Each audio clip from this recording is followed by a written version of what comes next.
Bueno, ahora vamos a repasar entonces este temita que había quedado pendiente, que habla sobre la histología del hueso, ¿no?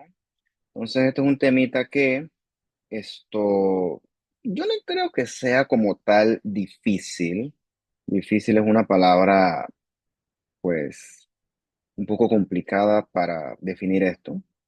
Lo que sí es un poco difícil es cuando el hueso es patológico, pero bueno, ese es otro tema que no vamos a tocar aquí.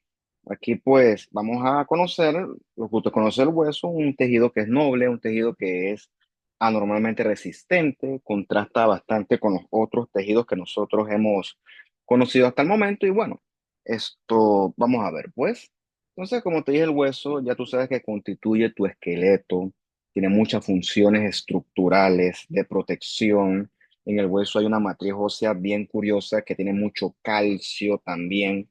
Y pues el hueso es necesario para proveerle movimiento al cuerpo junto con los músculos. Los músculos lo haremos no sé si la otra, en una próxima clase, no sé, creo que hasta así llegamos. Lo otro que es cierto del hueso es que contiene la médula ósea. Y en la médula ósea es donde ocurre el temita este de la hematopoiesis. De eso también habrá su propia clase con el tiempo. Bien, entonces en el hueso vamos a encontrar una matriz ósea, perdón, bastante peculiar. De eso vamos a hablar más adelante, que es la que le da realmente las características únicas a este tipo de tejido conectivo. Y lo otro que vamos a encontrar en el hueso es una serie de células muy peculiares. Vamos a ir viéndolas una por una, que involucran a los osteocitos, los osteoblastos y los osteoclastos, ¿no? El problema aquí es que las palabras quizás a veces confunden, pero bueno, si tú abordas esto con calma, no debería haber mayor confusión, me parece a mí, porque las células tienen funciones bien establecidas.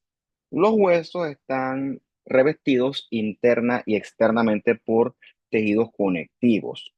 Por fuera el periósteo y por dentro el endostio, que es el que esto rodea a la médula ósea.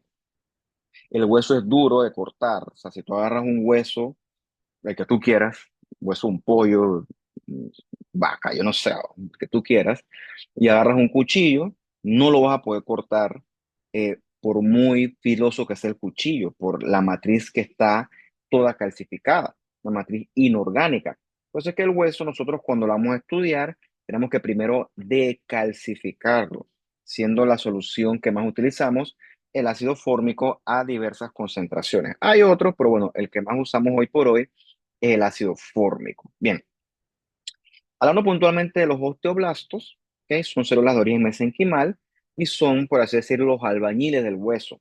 Son los que producen los componentes de la matriz ósea, sobre todo el colágeno tipo 1, que es el que abunda acá, y ciertas glucoproteínas y proteoglucanos.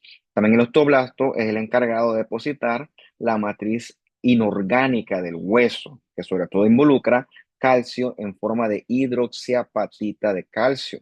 Los osteoblastos, que sean los que están aquí revistiendo periféricamente al hueso, tienen bastantes uniones intercelulares tipo Adherin Junction, que entonces van a revestir y rodear a todo nuestro hueso. Bien, histológicamente el hueso se ve así, se ve rosado. Se ve rosado porque esta imagen o este tejido fue previamente decalcificado. Recuerda que si no lo decalcificas, nunca lo vas a poder cortar porque es demasiado duro.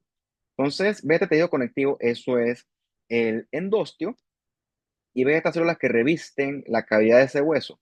Esos son tus osteoblastos, que son los que producen entonces toda esa matriz ósea con ese colágeno, con ese calcio que iremos viendo a lo largo de esta clase. El hueso se ve rosado porque es puro colágeno. En este caso, el colágeno más fuerte, que ya tú sabes con bastante certeza que es el colágeno tipo 1.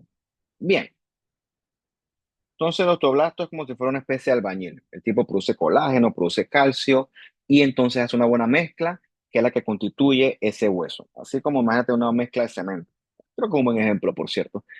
Bueno, una vez que el osteoblasto ha terminado su trabajo, ya pues quedó sin trabajo, entonces algunos se van a transformar suena feo, se van a diferenciar hacia los osteocitos vamos a hablar de ellos. Otros van a revestir el hueso, que son esas células revestidoras de hueso que revisten las cavidades. Y bueno, los que ya son despedidos y no tienen más funciones, eventualmente van a morir por apoptosis, siendo pues la gran mayoría, ¿no? Entonces, cuando el osteoblasto está produciendo la matriz, él es una célula que pues produce mucha proteína, ¿no? Debe tener mucho ribosoma, mucho retículo rugoso, porque produce sobre todo mucho colágeno. Además, nuevamente acá, ve el tejido conectivo del endostio con muchos vasitos sanguíneos y ves cómo está todo revestido de estas células más o menos cúbicas. Son osteoblastos, en este caso trabajando como células revestidoras de hueso. Bien, tú puedes ver aquí que hay como dos tonos de rosado, un rosado más fuerte y el que está más cerca de la cavidad, que es un rosado más palidito. Yo cuando trato de explicar esto, más o menos lo explico en términos de una mezcla de cemento, ¿no? O sea, si tú agarras cemento y agua, haces una mezcla, pero eso es una mezcla débil. Esa mezcla no te va a servir para muchas cosas. Tienes que agarrar después arena, que si piedras, para hacer entonces una mezcla bien fuerte de concreto.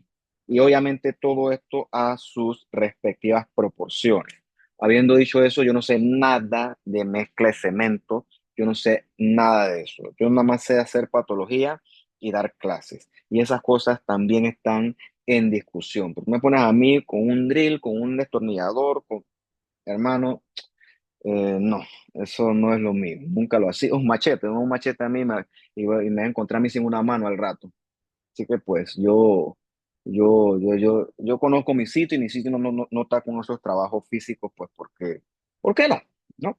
No vamos a entrar en discusión con eso, pues porque tampoco me da pena.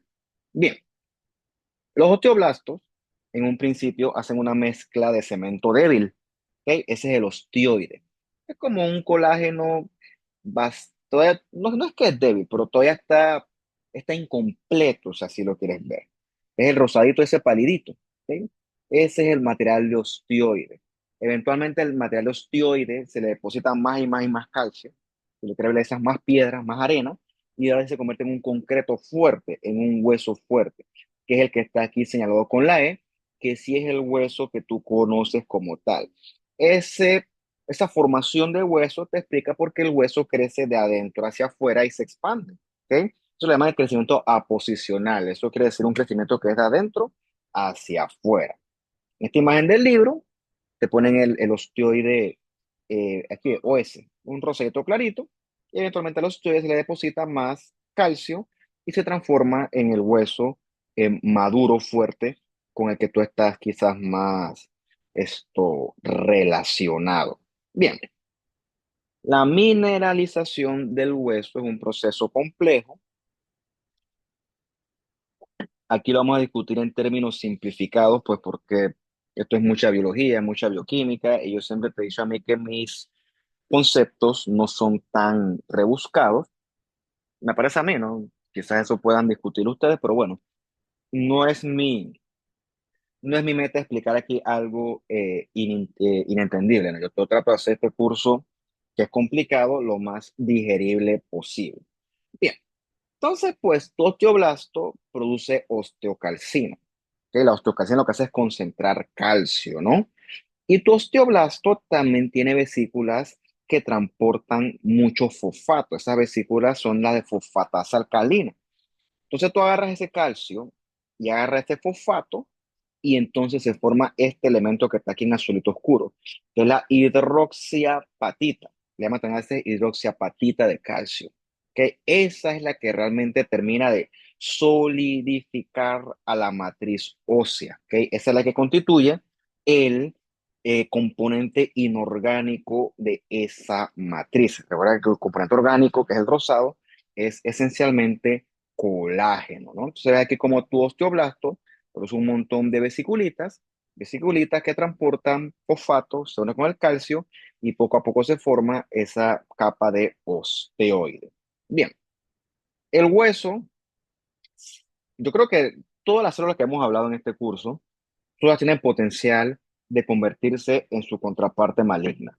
Siendo una excepción de estos, por ejemplo, la neurona, ¿no? La neurona, como no se divide, quizás en ciertas circunstancias sea una excepción de una célula que no se debe malignizar. Te lo digo en términos generales porque pues aquí nada, nada es 100% nada ni 100% todo. Aquí siempre existe el bendito excepto. Pero dejando la neurona, que es un caso peculiar, todo lo que yo hablo aquí se puede convertir con el tiempo en algo maligno. Y el hueso no es la excepción. El hueso maligno se llama osteosarcoma. Yo creo que ya hemos discutido un poquito de la nomenclatura de estos los tumores malignos. Sarcoma de tumor mesenquimal maligno, osteo de hueso, ¿no? Por suerte es raro, es un tumor más que todo de las infancias. Son tumores agresivos, destructivos, que esos son los que ameritan unas resecciones grandes para manejarse, ¿no? Y por resección grande me refiero a amputaciones. Esas son piezas bien difíciles de trabajar. La verdad es que yo no, de eso sí no sé mucho. Algo sé, pero eso es, porque es raro, pues por suerte es raro, ¿no? Pero sí he visto amputaciones a nivel de la cadera por sarcomas estos de hueso y son piezas cruentas. Bien, lo que sí el hueso, porque tiene un aporte sanguíneo bien importante, o sea, si tú cortas un hueso vivo, de fractura, eso va a sangrar, porque el hueso, a diferencia del cartílago, sí tiene mucho vasito sanguíneo, mucha irrigación, por eso es que el hueso sí es sitio de metástasis, ¿no? La sangre transporta muchas células malignas en ciertos pacientes y parte de esos destinos involucran el hueso, siendo el tumor número uno. Tienes un hombre con una fractura patológica, una fractura que ocurrió sin un trauma de fondo. O sea, el tipo dice, si me duele la cadera, me duele la rodilla, y le pregunta al médico, pero usted se golpeó, no, no, nada, yo estaba en mi casa, caminé a la cocina y tengo 3 días que no aguanto la rodilla, vamos a hacer una placa, pues pum, está fracturado. Es una fractura patológica, una fractura en la que no hay historia de trauma previa y pues hasta que demuestre lo contrario, eso es la primera, una opción, no sé si la primera, tú piensas en cosas malignas, ¿ok? Porque los tumores llegan, literalmente se comen el hueso y obviamente lo debilitan. Y el tumor número uno que hace metástasis a hueso es el cáncer de próstata, obviamente en hombres, siendo característicamente lo que producen esas lesiones blásticas. Ven aquí, por ejemplo, estos espacios vasculares que están llenos de émbolos tumorales. Así es como se ve una metástasis con invasión linfovascular. Obviamente, pues cualquier tumor puede hacer metástasis a hueso, o sea, las posibilidades aquí son infinitas, pero como tú tienes un hombre con una metástasis a hueso, eso tiene que ser próstata hasta que se demuestre lo contrario. Es el tumor número uno que hace metástasis a hueso. Bien, la otra célula son los osteocitos. Similar al condrocito, el osteocito esto vive en su propia lagunita, ¿ok? Esa lagunita, pues tienes que tener este aumento para que tenga unos canalitos o canalículos, que es el proceso, la palabra correcta, que el osteocito utiliza para comunicarse con sus hermanitos osteocitos. Todos están intercomunicados. Es como, por ejemplo, con los celulares. Todos estamos conectados con una red inmensa, infinita, que no se puede ver. Pero, por ejemplo, si yo quisiera llamar ahorita, yo no sé, a Rengifo, la coordinadora, yo nada más abro mi teléfono, pim, pam, pim, pam, pim, pam, la llamo y estamos comunicados, para que te hagas una idea, ¿no? Entonces, pues del mismo modo, todos tus osteocitos están interconectados porque la función del osteocito es monitorizar, perdón, la calidad de la matriz ósea. ¿Ok? En ese sentido, comparte ciertas funciones con el osteoblasto. Cuando algo le pasa a tus huesos, se debilitan o hay que darle mantenimiento, el que se encarga de monitorizar estos fenómenos de desgaste es el osteocito. Por eso es que estos están intercomunicados. Entonces, a través de esos canalículos también pasan vasos sanguíneos, nerviecitos, linfáticos, que mantienen toda la matriz ósea bien nutrida de todos estos elementos que requieren. También tu hueso, al igual que tus otros tejidos, es un sitio que con el tiempo sufre mucho desgaste, en otras personas más que en otros. ¿Ok? Obviamente, si yo hago más actividad física, es obvio que mis tejidos sufran con el tiempo mucho desgaste. Habiendo dicho eso no aplica porque yo pues si camino de mi casa, aquí ya estoy en la casa ahorita, si camino al baño es mucho, ¿no? O sea, sedentarismo a toda mecha. Eh, ¿Qué te puedo decir? Tampoco me da pena. Tampoco estoy orgulloso, pero no me da pena, ni modo. Somos sedentarios y punto, ¿no? Entonces, pero si yo hago mucho ejercicio, ponte, yo hago CrossFit, ponte que es un ejercicio de mucho impacto, eh, los huesos sufren daño, sufren deterioro. Y entre más estrés mecánico le pones al hueso, más deterioro. Entonces, ese deterioro, tus osteocitos, aquí no se ve en esta imagen, pero todos están intercomunicados, ¿ok? Se llama una red lacunar canalicular, donde el osteocito monitoriza cómo está esa calidad del hueso, ¿ok? En ese sentido funciona como un mecanorreceptor, o sea, capta la carga de estrés mecánico del hueso en determinado momento. Y eso hace que entonces todos esos osteocitos de la red lacunar canalicular puedan ver si el hueso está muy dañado o muy estresado y si hace falta repararlo. O sea, tu hueso no es infinito, tu hueso sí será duro, pero frente a determinado estrés mecánico, tu hueso se va a deteriorar. Ve aquí en esta imagen, ve estos pelitos. Esos son la red lacunar canalicular que permite que los osteocitos estén bien comunicados. Entonces ellos ven, ah, mira, el hueso está deteriorado. Bueno, se encargan de producir elementos tipo calcio y hidroxiapatita que hacen que el hueso, pues, no voy a decir que se repare, pero aplica que se repare, pero pues es como si en tu caso una rajadura en la pared, la reparan. Bueno, así mismo, pues digamos que él mantiene la matriz ósea lo más íntegra posible, que ayuda a remodelar el hueso. Y en ese sentido, como dice aquí, comparte muchas de este tipo de funciones, gran parte con los osteoblastos. Bien, entonces, todos los osteocitos tuyos están conectados y forman un concepto que se llama el mecanostat. El mecanostat monitoriza el hueso. Entonces, por ejemplo, es como si yo te pongo a ti ahorita un laboratorio, vamos a hacer una prueba, ¿no? Te agarra, se levanta y te va a dar una pesa, dos mancuernitas, pesa cada una 50 libras. Sí, levántalas y vamos a contar el tiempo de cuánto tú resistes con eso. Habrá unos que sean más fuertes, que aguanten mucho tiempo, pero no va a ser infinito tu aguante, no. Habrá uno, si me pones a mí, bueno, yo duré 10 segundos. Habrá alguien que dure 1 minuto, 2 minutos, 5, 10. Y ahí nos vamos, ¿no? Llega un punto en el que tú, ¡pum!, suelta la mancuerna. ¿Por qué? Porque no solo tus huesos, tus tendones, tus ligamentos, tus tejidos blandos han llegado a su límite de tolerancia. Si tú sigues sometiendo a tus tejidos a esa carga mecánica excesiva, tus tejidos pueden sufrir mucho daño. En este caso, puntualmente el hueso, yo lo miro con el cartucho del súper, que ya no aguanto, Bluetooth, suelta eso, es porque ya mis tejidos están a punto de sufrir daño. ¿Ok? El mecanostat va a monitorizar eso. Si yo sigo cargando lo que está muy pesado, puede que mi hueso sufra daño y mi osteocito no lo va a permitir. Usando la misma lógica, si me pongo a levantar pesas, que no va a ocurrir tampoco, con el tiempo no solo mis músculos se adaptan y aumentan de tamaño, sino que mi hueso se pone más denso, más grueso, porque un hueso más grueso, más denso, más prominente, es un hueso que tiene más esto, tolerancia al estrés mecánico. También aplica lo contrario. Si yo soy sedentario, si yo no hago nada de ejercicio, ni camino, ni nada, mis huesos se ponen delgaditos, su densidad disminuye porque no hay estimulación mecánica. ¿Y quién se encarga de regular todo esto? Nuestros osteocitos. Bien, la próxima célula que discutiremos son los osteoclastos. Los osteoclastos son una célula gigante multinucleada desde el punto de vista fisiológico. Perdón, yo creo que nosotros discutimos una gigante multinucleada cuando hablamos de los fibroblastos y los macrófagos, el tejido conectivo. Bueno, esta que forma los granulomas, bueno, esa es patológica. El osteoclasto que yo te estoy mostrando aquí en esta imagen, que es esta granulota que está acá, él es fisiológico, o sea, él existe esto independientemente de si no hay estímulo patológico de fondo o no.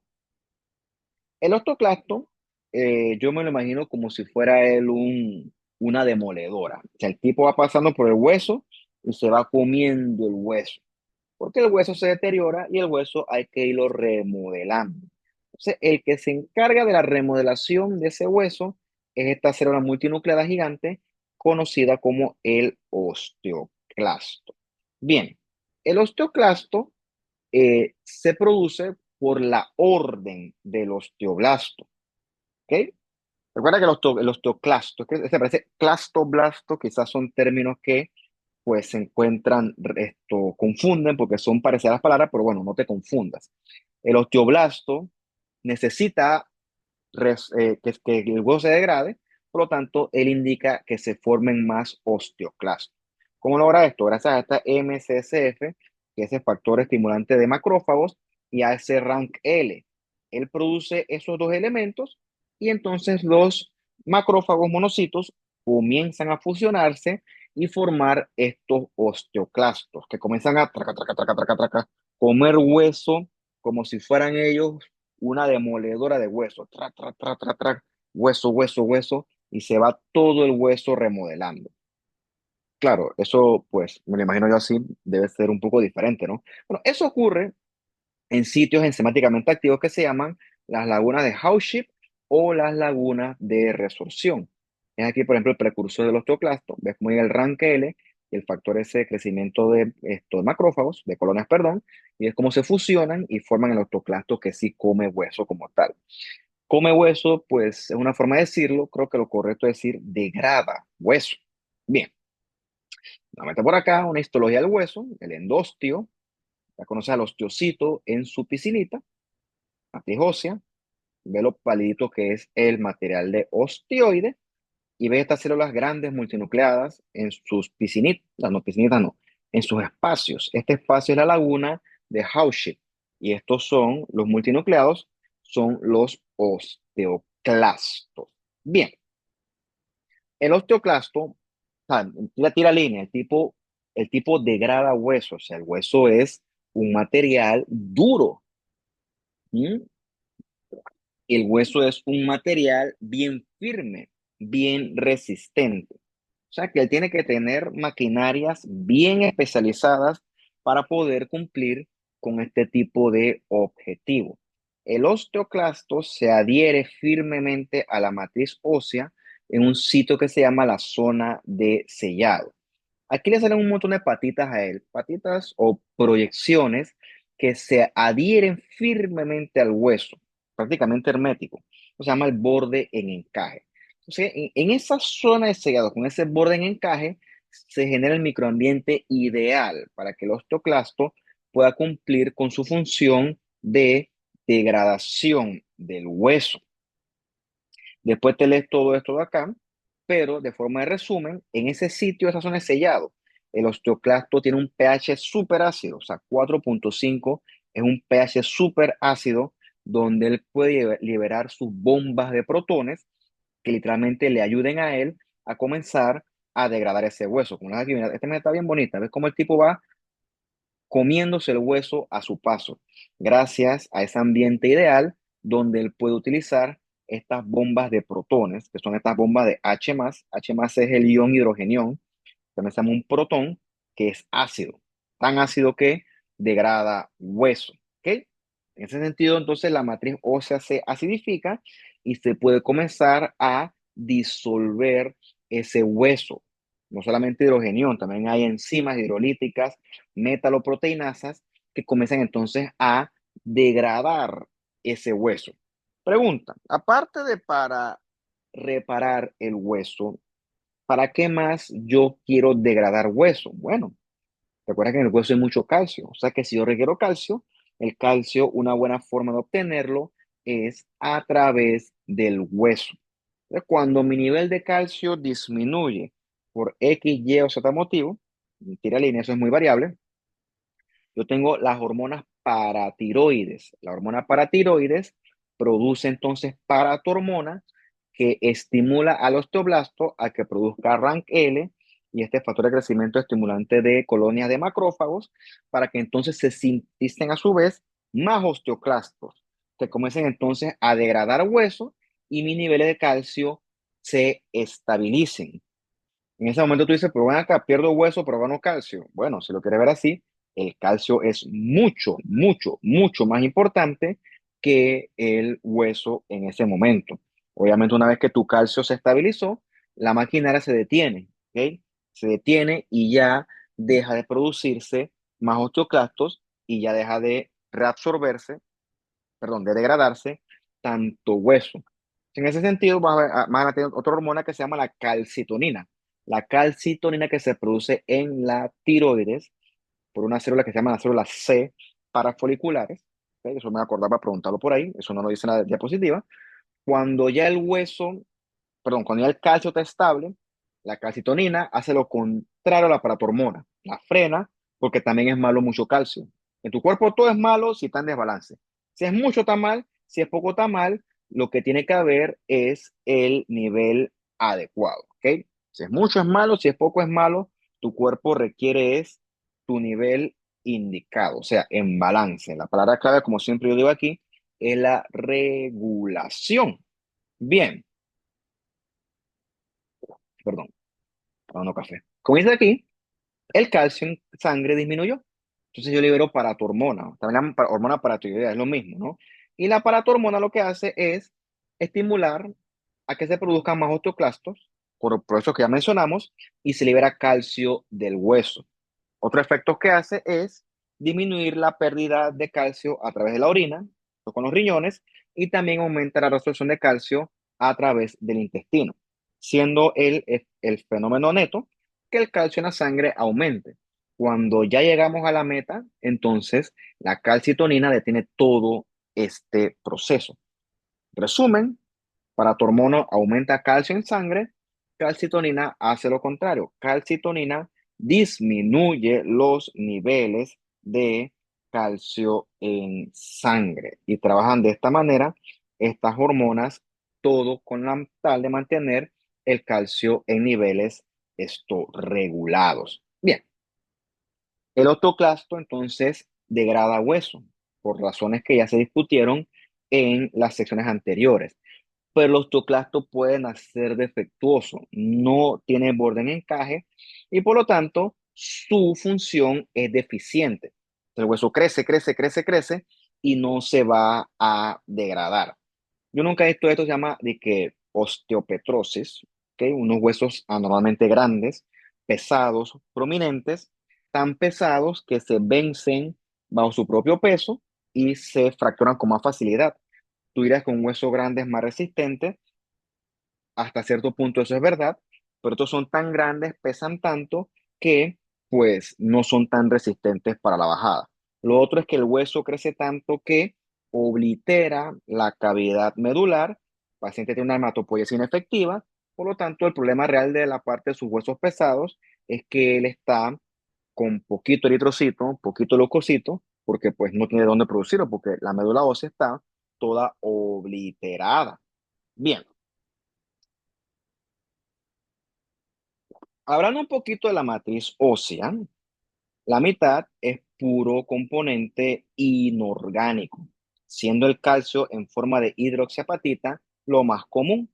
Procede rosada la matriz porque, repito, todo esto es puro colágeno tipo 1 esencialmente, junto con osteocalcina, osteonectina, pero el principal componente orgánico de la matriz ósea es el colágeno tipo 1, ¿ok? Elementos que le proveen al hueso esta reconocida dureza y resistencia. Cuando tú ves el hueso en H&E, reitero, se ve rosado porque el hueso es esencialmente puro colágeno. El hueso por acá abajo y ves que él está rodeado de tejido conectivo por afuera.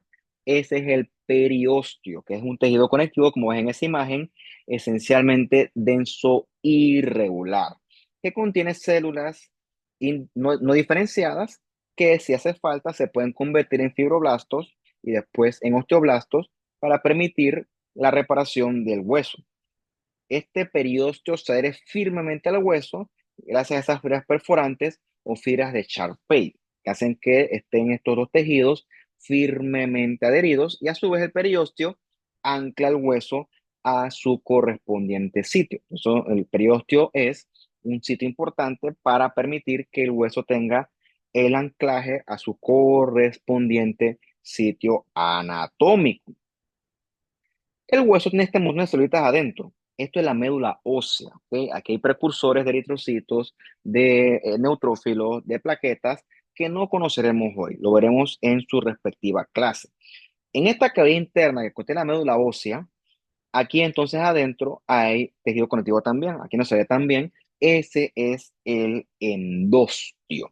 Fíjate, en la osteopetrosis, el hueso crece mucho y todo este espacio que está aquí con estos leucocitos y compañía, todos estos blastos precursores, todo se oblitera. Por eso que el paciente está anémico, leucopénico, trombocitopénico, tira línea. Bien, esta es una imagen bien chévere del outline. Esto es una sección axial o transversal de una columna vertebral. Esto que está acá es el tejido nervioso de la médula espinal. Aún no hemos llegado allá, ya llegaremos. Esto que está acá son los músculos de propio de esa área, tampoco hemos llegado allá, pero este sí lo conocen, ¿no? Estos son cartilaguitos. Ahora te preguntaré a ti, ¿y si esto es una columna vertebral, qué tipo de cartílagos debemos encontrar ahí nosotros? Esa respuesta no te la voy a dar yo, te la dejo para que tú la investigues en tu casa. Bueno, está el hueso y ves que el hueso no es sólido, el hueso tiene cavidades dentro de él, y decir huecos, por eso se escucha poco elegante. El hueso está lleno de cavidades, cavidades que en este caso, como ves ahí bien, contienen a el tejido hematopoyético, o sea, contienen a la médula ósea. Bien, con el tiempo, hasta cierto punto, la osteoporosis es un cambio degenerativo normal. Por ejemplo, en la mujer posmenopáusica por un tema hormonal, va a haber algo de osteoporosis. O sea, es normal porque eso pues, es parte del envejecimiento. O sea, yo tengo 35 años, mi cuerpo no es el mismo que el que tienen ustedes, que tiene 20, 21 años, ¿no? Su cuerpo es diferente, es más resistente, es más, no, mi cuerpo tiene mucho más desgaste, por Dios, o sea, y cuando tenga 45 va a ser diferente, y 55 y 65 tira línea, ¿no? Eso es parte normal del envejecimiento. Cuando uno se pone más mayor, más viejo, tú degradas mucho hueso, pero produces poco. Por eso es que el hueso se pone delgadito, se pone finito, se pone menos prominente. Hay osteoporosis porque degradas mucho hueso, pero entonces no produces hueso para atrás y entonces tus huesos se ponen bastante finitos, débiles, por así decirlo. Pues sí es un cambio normal hasta cierto punto, tiene que ver con hormonas, sobre todo en las mujeres, con el envejecimiento. Bien, vamos entonces a ver un poquito de los tipos de hueso. Bien, si tú ves un hueso del punto de vista macroscópico, ¿ok? Tú vas a ver que hay dos regiones. Una región más externa que es el hueso cortical, cortical porque es el que está en la corteza, es un hueso compacto, y dentro de un hueso con muchos huequitos, ¿ok? Se llama hueso esponjoso porque parece esto una esponjosa, una esponjita, ¿no? Estos huequitos entre comillas, estos huequitos son los que constituyen esos espacios que contienen la médula ósea, ¿ok? Hueso trabecular o hueso esponjoso. Repito, esto es una clasificación anatómica, o sea, macroscópica, ¿ok?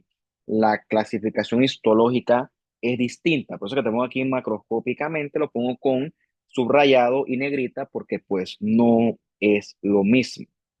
¿Por qué? Porque a nivel histológico, en un adulto sano, el hueso compacto y el hueso esponjoso son histológicamente lo mismo. ¿Ok? Por eso les digo que una cosa es la clasificación anatómica macroscópica y otra cosa es la clasificación histológica microscópica del hueso. No es lo mismo. Yo sé que enreda eso, pero ni modo. Bien, si cortas un hueso largo, vas a ver que a la periferia hay mucho hueso cortical o hueso compacto y hacia la parte más interna encuentras hueso esponjoso que contiene a la médula ósea. Bien, hacia los huesos largos, fémur, húmero, que tú conoces eso bastante de tu curso de anatomía, tú encuentras hacia las epífisis una capa delgadita, ¿ok? De hueso cortical bastante finita, que contiene bastante hueso trabecular con bastante médula ósea. Te vas entonces a las diáfisis, que es la parte más central, y ves que el hueso cortical se pone mucho más prominente, y prácticamente lo que contiene es un gran canal medular. ¿Ok? Entonces hay distintos tipos de organización de hueso cortical y hueso trabecular, dependiendo de la región del hueso que estés estudiando, anatómicamente, pero microscópicamente el hueso es el mismo, ¿ok? ¿Ok? Es el hueso maduro como tal, que vamos a contrastar más adelante con el hueso inmaduro. Se parecen, sí, estamos de acuerdo en eso, pero no es lo mismo. El hueso maduro, que es el hueso de nosotros que somos adultos sanos, quiero creer yo que es así, que es el hueso que constituye a un adulto sano, ya sea hueso cortical o hueso esponjoso o trabecular, ¿no? Llama laminar porque genera muchas laminitas concéntricas, ¿ok? Esas láminas concéntricas están rodeando un canal central. Entonces, esta disposición de láminas concéntricas bien organizadas son las que le dan al hueso su reconocida fortaleza y estructura, porque esto está bien, bien, bien organizado. Bien, cada una de estas unidades que rodean un canal central le llaman una ostiona o le llaman también un sistema haversiano o le llaman también un canal de Havers. Hay bastantes tipos de términos que van a depender de dónde tú pues te leas esto. Y estos sistemas haversianos son la unidad básica y fundamental de nuestro hueso.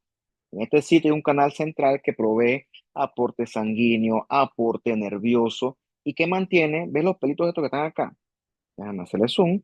Todo esto son la red lacunar canalicular que comunica a todos los osteocitos. Todos están bien conectados. Y también esto es como si fuera un sistema de alcantarillado. Todas las alcantarillas están conectadas. Bueno, aquí todo está intercomunicado de manera que pues todo recibe adecuadamente oxígeno, que si glucosa, que si nervios, todo esto está interconectado. Entonces aquí la cosa con las manos como si no me estuvieran viendo y realmente la cámara está apagada. Bien, los límites de la ostiona se llama línea de cemento, o sea, lo que separa una ostiona de la otra. Obviamente, pues, cuando tú lo ves en una HY calcificada, pues el asunto es un poco más gallo, más simple. Pero bueno, ves este canal central, es el canal central y todo esto es el sistema de Havers, ¿no? O el ostiona. En las líneas aquí más o menos dividen cada uno. Es entonces la reconocida línea de cemento. En esta tinción más bonita que se llama Ground Bone, no sé, buscas en Outlines, perdón, Outlines no, en Study Guide, ahí te sale la tinción, ahorita mismo no se me fue el nombre.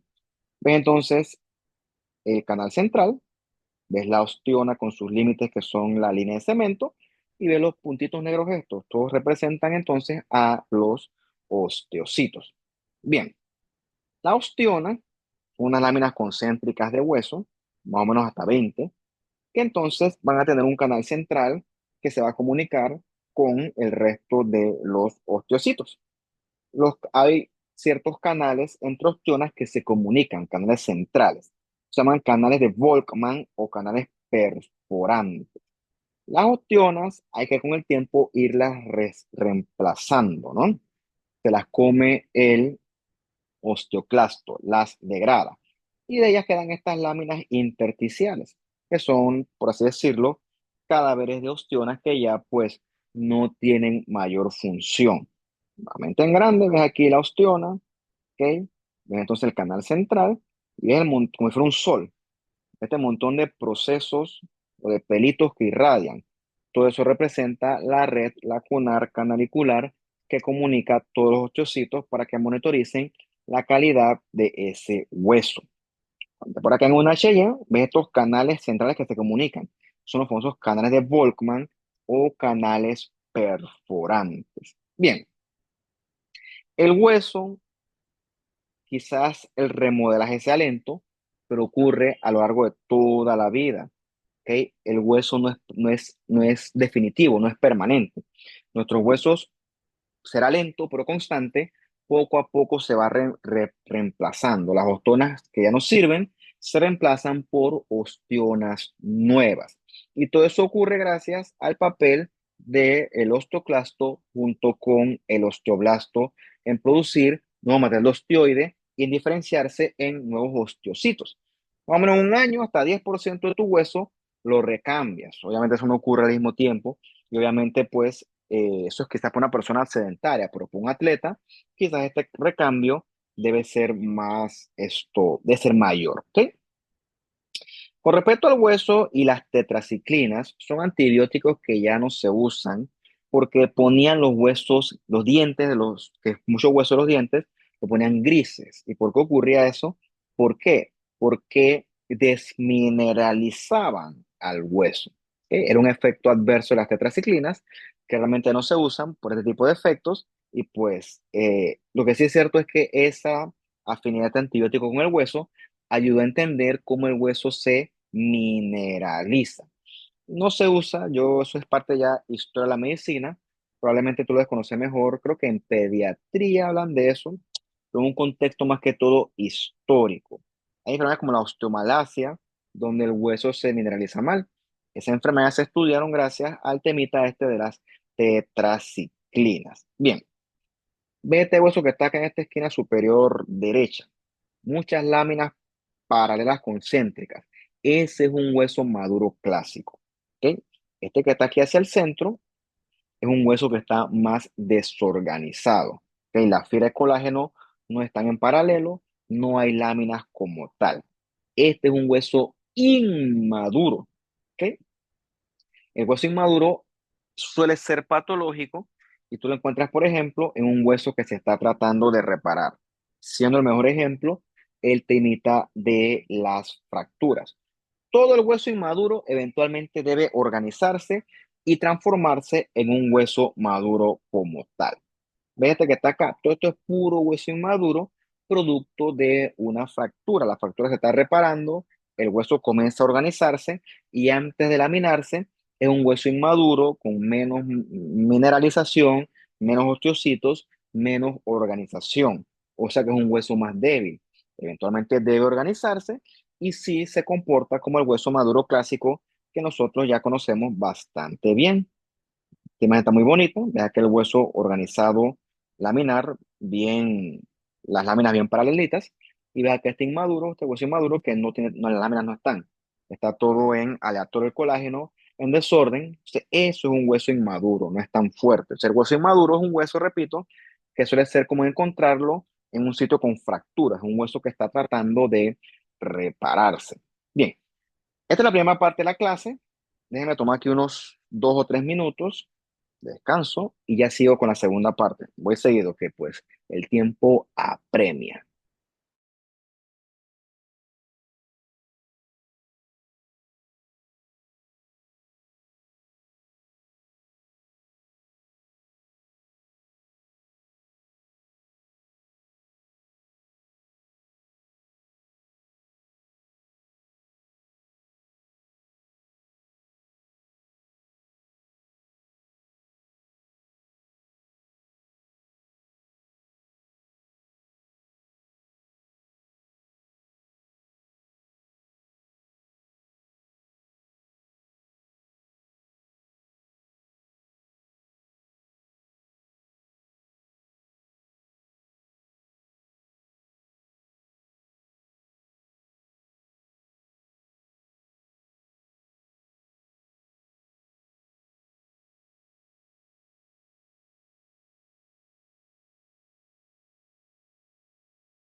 Vamos a seguir entonces, pues que esto, pues, yo tengo toda la determinación de terminarlo.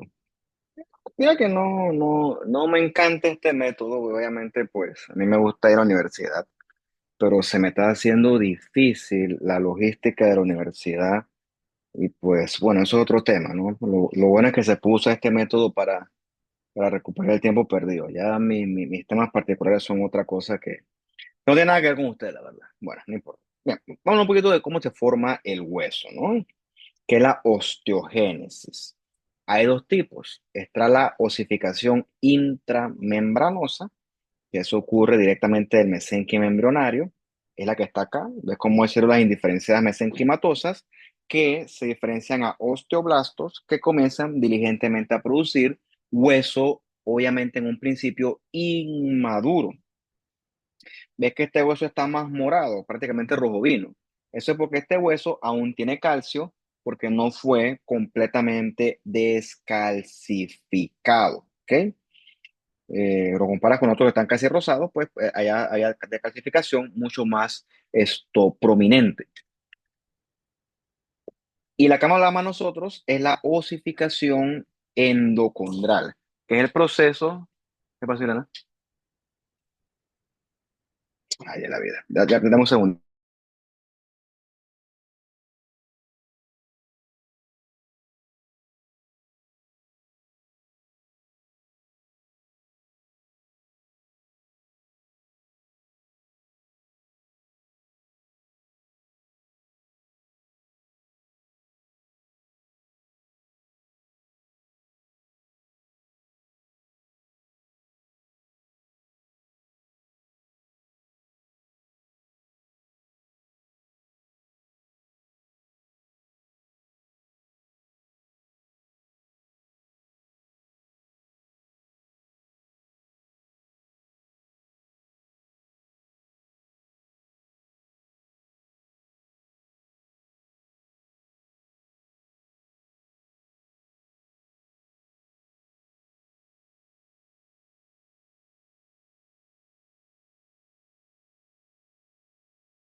Ahora sí. Entonces, el proceso que más nos compete aquí a nosotros, porque es un poco más complicado, complicado porque ocurre en una serie de pasos secuenciales bien descritos, en la osificación endocondral.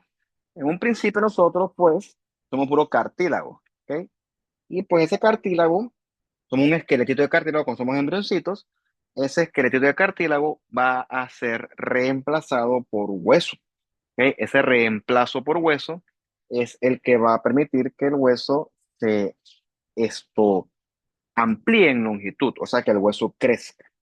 Ese proceso ocurre gracias a esa osificación endocondral que vamos a tratar de describir en esta sección de la clase. Bien, la intramembranosa osificación es un poco más sencilla. Ves aquí, CM son células mesenquimales, son indiferenciadas, se transforman entonces en osteoblastos, ¿ok?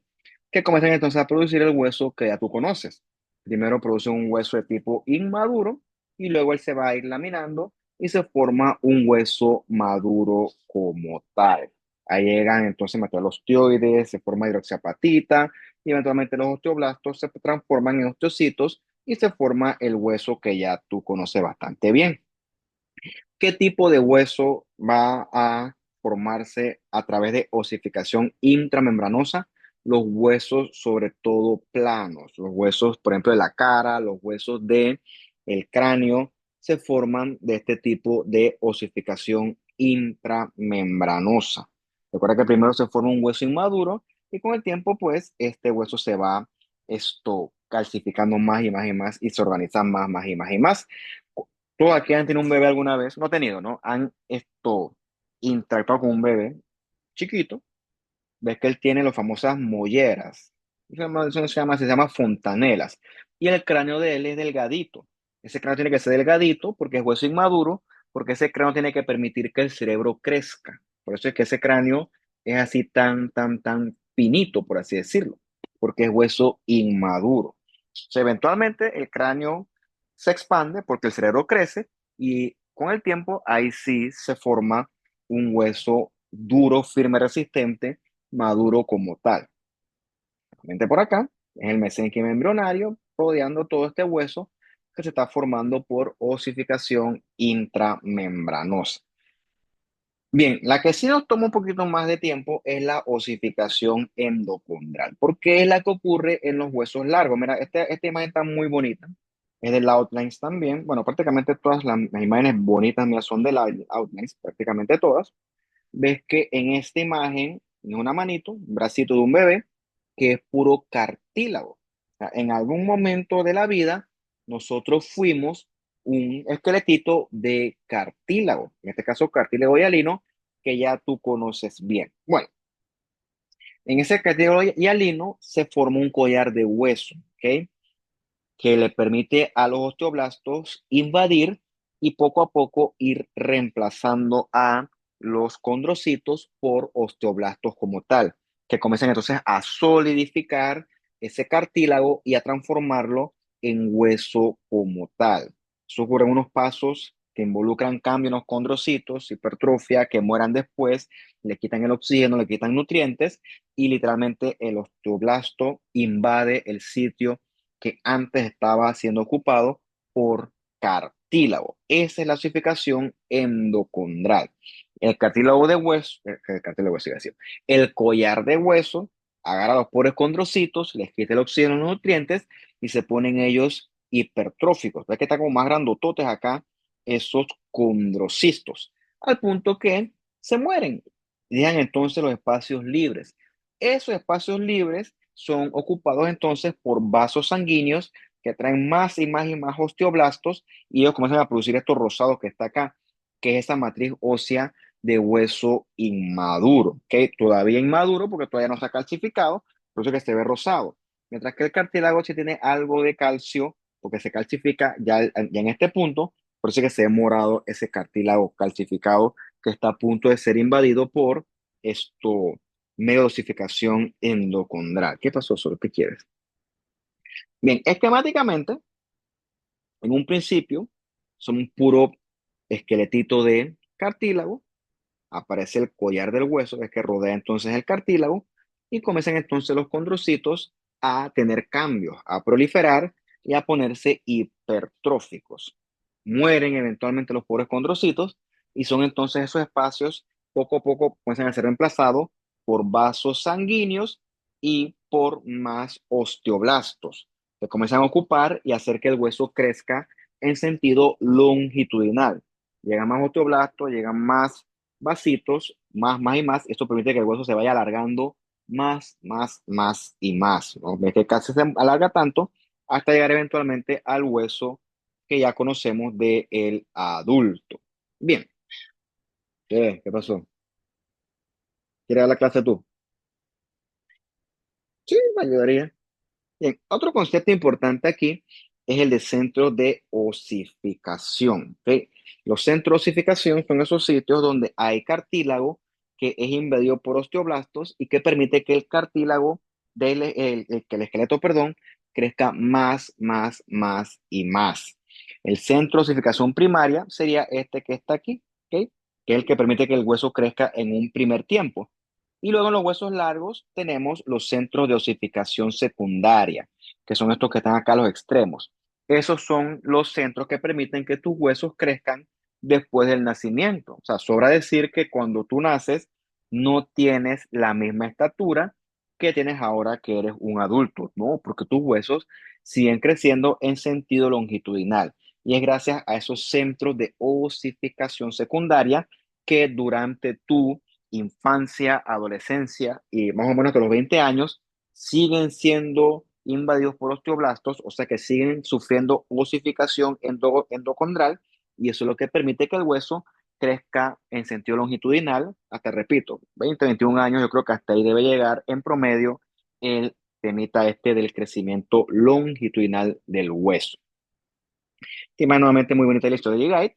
Tienes entonces el proceso de osificación endocondral.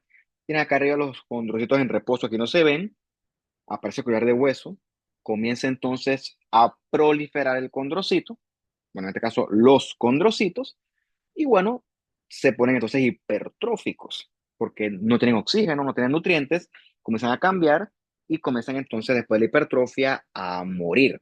¿Ok? Y en ese espacio que dejaron ellos, invaden los vasitos, invaden los osteoblastos y comienzan a producir el material de osteoide y a producir hueso inmaduro.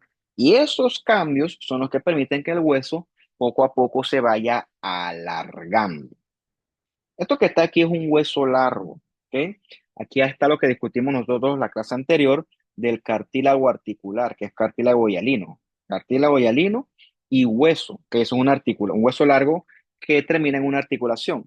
Aquí hay una segunda capa de cartílago. Esa segunda capa de cartílago es un centro de osificación secundaria y esa es la que se llama la placa epifisiaria, ¿ok? Durante tu infancia, tu adolescencia, más o menos a los 20 años, esa placa epifisaria va a seguir siendo reemplazada por hueso y eso es lo que permite que tus huesos largos crezcan hasta más o menos esta edad de 20 años. ¿Sí? En la placa epifisaria ocurren los mismos procesos que nosotros hemos discutido aquí de la osificación endocondral. Tienes una zona de condrocitos en descanso.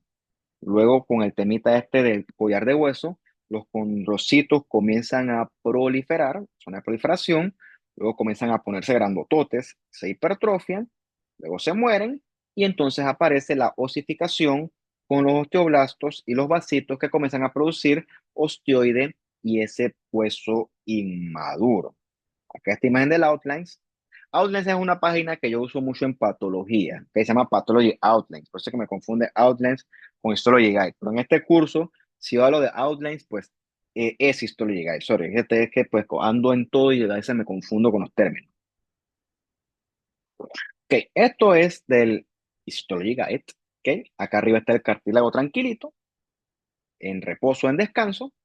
Aparece el collar de hueso, comienza el condrocito a proliferar así en filas en paralelito, se ponen grandes hipertróficos porque se quedan sin nutrientes, sin oxígeno y se mueren, ¿ok? Y cuando se mueren, son reemplazados entonces por hueso que produce el osteoblasto junto con el montón de vasitos sanguíneos. Y entonces comienza a calcificarse ese hueso y a reemplazar poco a poco ese cartílago hialino, en este caso que correspondería con la placa epifisiaria. Eso aplica para todos los huesos largos, no solamente el fémur y el húmero, no, todos los huesos, inclusive tu falange, ¿ok? Todo eso del carpo que tú has dado en tu curso de anatomía. Todos son huesos largos que crecen por medio de osificación endocondral. Hasta este punto ves que todo esto es dependiente de calcio, ¿no? Cuando yo estaba chiquito, en los años 90 tempranos, la desnutrición era un problema grande de salud pública. Curiosamente, hoy en día el problema es la obesidad, todo lo contrario. Bueno, en ese entonces, eh, la desnutrición llevaba a deficiencia de muchas cosas, incluyendo deficiencia de calcio. Sin calcio, la mineralización de mis huesos va a ser deficiente, ¿ok? Por lo tanto, cuando el hueso crece, va a ser un hueso débil, que literalmente se deforma bajo el mismo peso del paciente. Esa condición, que por suerte no existe ya, digo, debe existir en una periferia muy periférica, se llama raquitismo, ¿ok? Y se relaciona sobre todo con una dieta deficiente que, entre otras cosas, es deficiente en calcio. Y sin calcio, tus huesos serán deficientes eventualmente. Bien, el hueso, a diferencia del cartílago, es un tejido con una capacidad extraordinaria de reparación. ¿Ok? Extraordinaria. Y por eso es que el hueso, cuando se fractura, al tiempo se va a reparar. Y esto se debe a que el hueso, a diferencia del cartílago, es un tejido extraordinariamente rico en aporte vascular. O sea, el hueso es bien irrigado por una gran cantidad de sangre. Un concepto que a veces no está muy claro y que pues toca aclarar es que con una fractura, el yeso, realmente el yeso es el material, pero eso se llama férula, ¿ok? Lo que le ponen al paciente, eso alinea el hueso para que se repare adecuadamente. Pero el yeso o la férula no repara el hueso, ¿ok? El hueso lo repara un montón de células que van allí y comienzan entonces a reemplazar ese hueso muerto por un hueso nuevo, nuevecito de paquete. No fue tu propio cuerpo el que lo reparó, no fue el yeso reemplaza, perdón, el yeso lo que hace es alinear este hueso para que cuando se repare en un solo plano. A veces tú ves estos individuos que culturalmente les llamamos piedreros, piedreros porque consumen piedra, pero bueno, por decirlo, hay unos que simplemente son señores y señoras que no tienen casa, ¿no? En inglés sería homeless. Es injusto decirles que todos son drogadictos. La gran mayoría sí lo son, pero no son todos. Bueno, yo he visto piedreros, porque obviamente tú reconoces un piedrero cuando lo ves. Hay unos que caminan con los pies virados. Si tienes chance, presta atención. Muy probablemente esos piedreros se fracturaron, no les importó la fractura, nunca se pusieron una férula y el hueso se reparó, pero de una forma normal. El hueso se reparó en un ángulo que no debía. Y entonces, pues, esto le quedó esa articulación ahí toda inadecuada, que se forma una articulación falsa. Esa es la importancia de la férula, que el hueso se repare en su mismo plano vectorial. Pero fuera de eso, el hueso se repara solito, que el hueso tiene una gran capacidad de repararse gracias a la gran aporte sanguíneo y las celulitas que existen en él, ¿ok? Un hueso se fractura. Ese espacio que se formó del hueso que murió por la fractura es reemplazado por un cartílago, un callo de cartílago, le llaman así, que eventualmente va a convertirse en hueso en un proceso muy similar al que ya conocimos en la osificación endocondral. Se rompió el hueso, ¿ok? Ese hueso dañado fue removido por macrófagos y osteoclastos, sobre todo osteoclastos, degradaron ese hueso astillado, ese hueso lesionado y quedó un espacio ahí. Bueno, ese espacio es reemplazado por un callo de cartílago, ¿ok? Y eventualmente ese cartílago es a su vez reemplazado por hueso maduro, primero inmaduro, después maduro, en un proceso muy similar a la osificación endocondral. Se rompe el hueso, eso sangra, se forma un hematoma, ese hueso destruido, astillado, etcétera, lesionado, es removido por osteoclastos y queda un espacio allí, un espacio que es ocupado por un cartílago, un callo de cartílago, sobre todo fibrocartílago principalmente, que eventualmente va a ser reemplazado por hueso, repito, hasta que haga falta a veces, es reemplazado por un hueso como tal en un proceso muy parecido a la osificación endocondral. A meter por acá, pues porque se puede, o se rompe, ves que sangra eso, o eso sangra, repito, tú te puedes morir una fractura de fémur, no por la fractura per se, sino porque el sangrado es tan masivo que tú puedes pierdes suficiente sangre para que pues sea fatal. Eso es cierto, ¿ok? Eso es por eso que un accidente de carro, una fractura de huesos grandes, es peligrosísimo. Sangra este asunto, quedó hueso lesionado, astillado, los osteoclastos se comen ese hueso que está malo, por así decirlo, queda un espacio aquí, y entonces aquí se forma un callo de cartílago, sobre todo fibrocartílago, que con el tiempo es reemplazado por hueso, que ahora es un callo de hueso duro como tal, y ahora se vienen tus albañiles, tu cuadrilla, por así decirlo, de osteoclastos que van remodelando todo ese hueso, y prácticamente al cabo de un tiempo queda eso como si nada hubiera pasado. Y repito, esto lo hace tu cuerpo solito, ¿ok? Lo único que hace la férula es alinear los huesos en sus correspondientes planos. Deja de estar mordiéndome, que eso duele.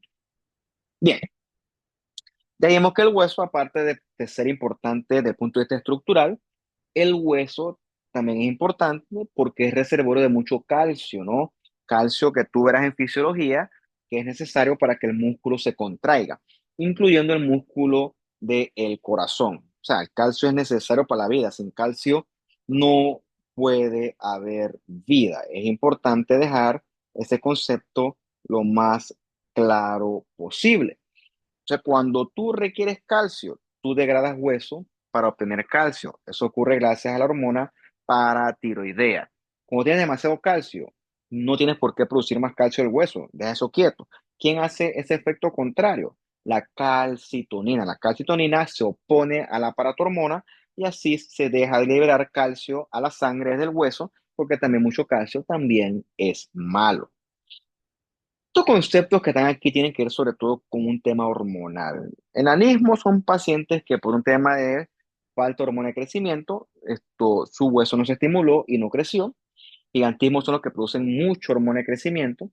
Tienes problemas arriba en la hipófisis, siendo más específicos, la adenopófisis. Esto es de nacimiento, por cierto. La acromegalia, que es relacionada con el gigantismo, en la acromegalia aparece un tumor hipofisiario que produce mucha hormona de crecimiento, o sea que el paciente sigue creciendo, después, o sea, tipo era normal, surgió el tumor y comenzó a crecer de la nada. Entonces, esa es la acromegalia. Eso está mal, es peligroso porque el paciente a veces puede crecer mucho al punto que sus huesos son muy pesados y entonces se vence bajo su propio peso. Tiene problemas de postura, dolores crónicos, un montón de cosas que pues solamente para mencionarlo no debo entrar en detalle con eso. Bien, y la última parte de esta clase involucra a las articulaciones, ¿no? Es para hablar, pues esto no es tan histológico como tal. Las articulaciones son necesarias porque mantienen a los huesos unidos a través de diversas cantidades de tejido conectivo. Las sinartrosis son las articulaciones que no se mueven. Estas involucran, por ejemplo, las articulaciones del cráneo, ¿no? Las suturas esas del cráneo, que sean esas sinostosis. También tiene la sínfisis, es un tipo de articulación que pues no se mueve. Por ejemplo, la más famosa sería la sínfisis de el pubis.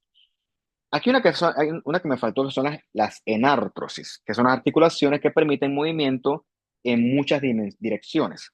Por ejemplo, la articulación del hombro o la de la cadera es una enartrosis. No sé si es enartrosis o enartrosis. No sé, te doy esa tarea a ti. Las diartrosis son las que quizás tú estás relacionado, son las que permiten movimiento en un solo plano, como por ejemplo la rodilla o el codo o qué sé yo, las falanges, por decirte algo. Estas son articulaciones que tienen una cavidad llena de líquido sinovial. Ese líquido sinovial lubrica y protege la articulación y permite que los movimientos sean esto, delicados, finos, por así decirlo. ¿No? O sea, no te traquea la articulación, no. Gracias al líquido este sinovial que mantiene todo bien hidratado. Los discos intervertebrales que ya mencionamos la clase anterior son un tipo de sínfisis, ¿no? Y hasta cierto punto que mantienen los huesitos estos bien alineados en su propio plano. En cada vértebra, en el medio, hay un anillo fibroso con fibrocartílago. Ese fibroso cartílago es el que soporta ese estrés mecánico. Y en el centro hay como una especie de suela acolchonada que es el que amortigua los impactos. Ese es el núcleo pulposo, ¿ok? Que es esencialmente puro hialuronato y colágeno del tipo 2. Usted habrá escuchado de que hernia de disco, que cuando eso ocurre, se rompe o se degrada el cartílago este fibroso del anillo fibroso externo y se sale el núcleo pulposo. Cuando una estructura se sale de su sitio, eso es una hernia. En este caso, hernia de disco es porque se salió este contenido y entonces pues se salió y quedó el hueso rozando con el hueso y eso duele porque eso desgasta el hueso. Otro ejemplo de hernia, la gente dice, no, es que yo no cargo peso porque me va a hacer una hernia. Ok, el fundamento de eso es porque cargas mucho peso en tu cavidad abdominal, hay mucha presión intraabdominal y un pedazo de intestino se puede salir de su compartimiento a través de un defecto de la pared abdominal. Y ese bulto que se forma es un pedazo de intestino que se salió de su compartimiento. De ahí nace la hernia. La hernia es un bulto, la hernia por lo general se refieren a la hernia abdominal, ¿no? Es un pedazo de víscera que se salió de su sitio y forma ese bulto, ¿no? Ese bulto que protruye es lo que nosotros definimos como la famosa hernia. Una hernia, repito, una estructura, suele ser una víscera, que se sale de su sitio y entonces protruye hacia otro lado, producto de un defecto en la pared que lo contenía.